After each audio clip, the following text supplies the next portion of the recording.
Right, mwana kisi ya maseto mwa kwa nita wa masi mwitu wandedeti tokani. Ninyo wati haki ni mchake. Tindo baadhi ya nifemu wase wito wevi na wito. Kila wako mbilili kwa mbia saa 10.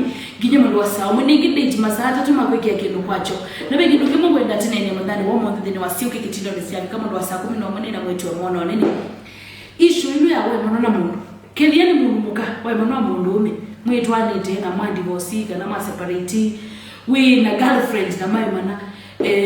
Niki ya mwini maina ana wo ange makazi kuboya nai angazi makazi kuboya wende nai niki ya mumu watatani simu bakazi enda na mungu na wena na mungu niki tuati ya nyana kwenda kumanai yu mundu longi aende hata na we muishi na niki andu ingi ni mapo ya ndini wa relationship kila ndo ngo encourage mudani wo mundu uyu mandini wa relationship nduko ume wene itamu amba kuboya kile ndo kuboya kundu kawishi mundu